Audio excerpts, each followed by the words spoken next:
Your choices is Cara Hasser from Allen County WIC. So welcome. Hi. All right, so first of all, can you kind of explain what WIC is? What is that?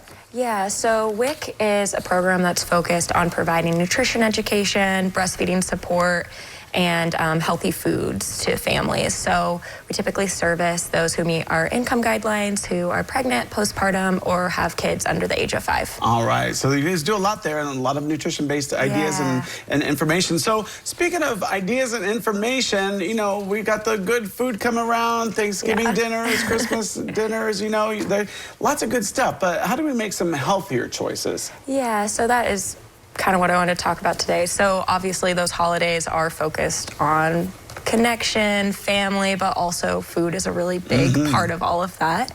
So if we can make some changes to make those dishes a little bit more healthy, that's just going to keep ourselves and our families a little bit healthier, especially those in our families that may have pre-existing conditions like heart issues, diabetes, things like that. It's important to maybe make those modifications. That way they can enjoy the holidays a little more without worrying as much about some of those like health risks. Right. So when I think of, you know, the holidays, I think of some of those favorite foods like mashed potatoes, turkey, ham, pies, you name it, you know. But, you know, you can maybe tweak it a little bit to make it healthier. Yeah. Do you have any favorites? I mean, I have all those favorites. So, you know, all of them, all of the above. And of course, what makes it all good is butter, because butter makes everything better. I mean, you're not wrong, but there are some things that we can change. So butter is generally a little bit higher in saturated fat, so that can pose a risk for people who do have different like heart issues. So something that we could maybe change is maybe adding some oils instead, so like vegetable oil or olive oil.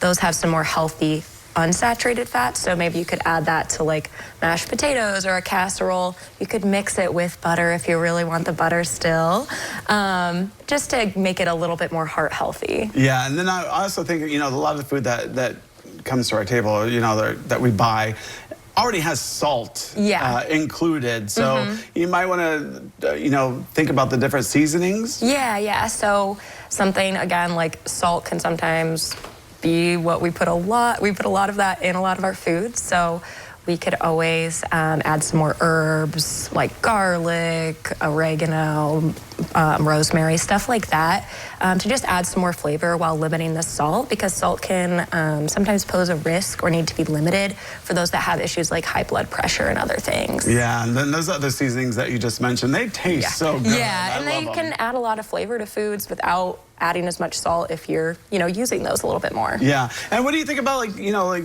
something such as like dinner rolls, or you know, that maybe do some different options? Yeah, so I mean, I do love a good roll. Who doesn't love bread? But again, like we see a lot of white or refined grains, so like those white dinner rolls, white flour, things like that. So something, again, that we could do is maybe adding some more whole grains instead. So using some like whole grain flour, getting some whole grain dinner rolls, mixing some whole grain breads into like stuffing. Whole grains are generally going to be higher in like vitamins, minerals, and fiber, which can help lower cholesterol, blood pressure, and may even prevent the onset of diabetes and heart issues. Yeah, so a lot of good ideas there that you can, you know, just incorporate some little healthier ideas, some of those fresh fruits and vegetables that you can add as well, you know, all of this fiber and maybe a little bit less salt, maybe a little bit less butter, you know, but there are options. Yeah, and I mean, you can incorporate it all together. It doesn't mean that you're not going to use salt or butter. You can just use it all and make a nicer balance on that day. So, yeah, exactly. Now, if people are interested in learning about WIC or contacting you, how do they go about doing that? So people can give us a call at our office to see if they are eligible for WIC or if they want to sign up. Our number is 419-224-8200, and then they can also come to our office. We're now located within the Allen County Health Department, which is, the address is 219 East Market Street, and they can even follow us on Facebook. We're within the Allen County Public Health Facebook page, so it's just Allen County Public Health. They can follow that, and they can learn a lot more about like what we do at WIC and about all of the other amazing programs that we have at the health department. All right, fantastic. Well, Cara, thanks so much for coming in and giving us some great ideas. Yeah, thank you for having me. All right, well, don't go away, because medical news is coming up next.